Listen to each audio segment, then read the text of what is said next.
much of this losing streak is on KD? I'm going to put a lot of it on him.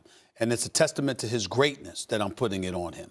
Simply because Kevin Durant is not only one of the top 3 players, top 4 players on the planet Earth as far as I'm concerned, but he is somebody that's contemplating departing from the Golden State Warriors. He was in Oklahoma City years ago, and even though he was unquestionably the best player on the team, the alpha dog was considered to be Russell Westbrook to a lesser degree. What was the criticism of Kevin Durant back then? He didn't step up and be assertive enough to take the bull by the horn, remind everybody, including Russell Westbrook, this was his franchise and everything needed to go through him. Okay, so that was problematic in and of itself. So that was a big issue.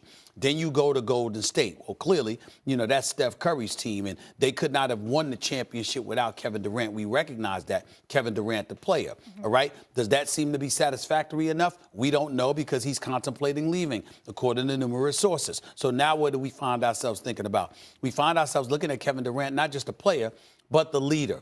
You get into a beef with Draymond Green on the side, on courtside on the bench, go transitioning from regulation to overtime against the Clippers last Monday. Ever since that, you've lost 4 or 5 or 5 or 6, whatever. I think it's like 4. Yeah. They've lost 4 straight, and I think it's about 4 straight. So when we look at it from that perspective, what I'm saying to you is that if you're Kevin Durant, you got to recognize that you're one of the greatest players in the world. It ain't just about your talent. It's about your ability to galvanize troops and bring guys together. If Steph Curry is hurt, if Draymond is out like he was last night, you still got you and Klay Thompson on the court. Losing the game, that happens. Getting blown out, an entirely different matter. Kevin Durant, 31% shooting from three-point range. Klay Thompson, 32% shooting from three-point range. These are well below their numbers from last year. And collectively, defensively, they rank 27th in the NBA right now. Some of this is on Steve Kerr. He is the coach, obviously. And when you see how discombobulated they look, clearly some of the onus needs to be placed on him.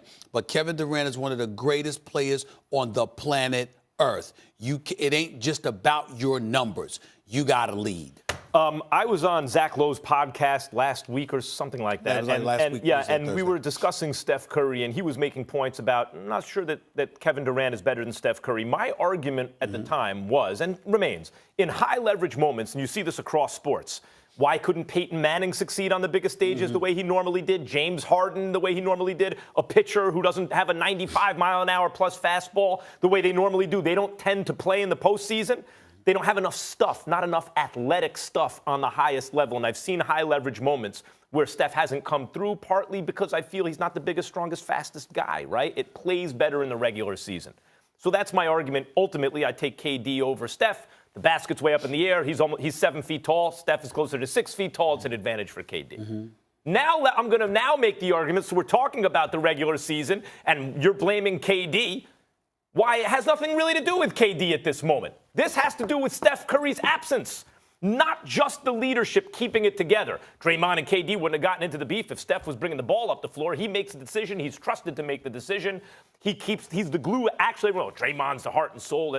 Steph is the glue that keeps it together. I'm going to talk straight numbers right now, and I'm going to tell you where I'm going to get this because Tom Haberstroh did a remarkable job really diving into this and laying it out very clearly.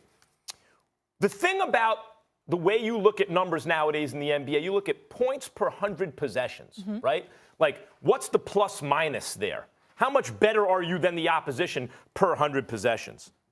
Well, check this out. With Steph Curry on the flick, with everybody on the floor, this dynasty 16.9 plus 16 points. They're outscoring 17 points. Their opponents. It's unheard of, right? You start taking all-stars away from Steph, it barely budges. It goes down, if you take everyone away, to 13.9 points. A couple of points difference. That's if Steph's by himself on the floor.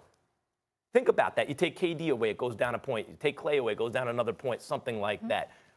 You take Steph away, it drops all the way down. So, you have all of them together, no Steph, drops all the way down 5 points. They're outscoring their opponents. Now you do the same thing with everyone else, including KD. They're basically the same as their opponents. If a solo KD is actually, without the other All-Stars, is actually is like minus half a point.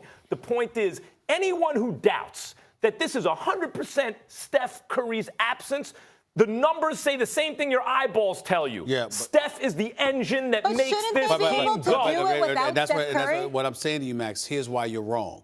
Because you're giving those facts, and they are unquestionable facts. What I'm saying to you is it shouldn't be that way. It shouldn't be that way if KD is what we all say he is. In other words, my point is you can point to all the numbers and the difference in the team without a 19-point per game drop-off.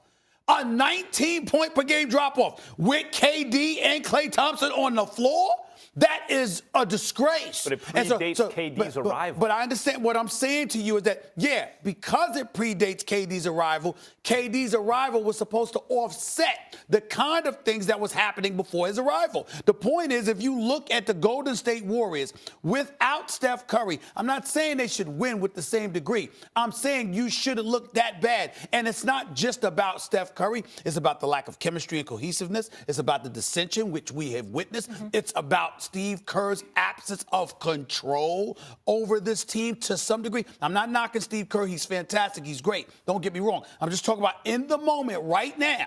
You might have rested on the laurels of knowing that you had all of those guys. Here's what I was saying. And that's not supposed to be the case. The system is based on the way Steph Curry plays. Now, if you had Damian Lillard on the bench, probably it would be all good. Quinn Cook can do certain things that Steph can do for a certain number of minutes, but there's a big drop-off. You would have to change the whole way they played basketball once Steph leaves the court in order for what you're saying to be true. Now, what KD is there really, in my opinion, is in those high leverage moments in the playoffs, you cannot beat the Warriors now. It's too much firepower. But it remains the fact that you take Steph out of the system, as Tom Haberstroh points out. No, he is the system. 100%.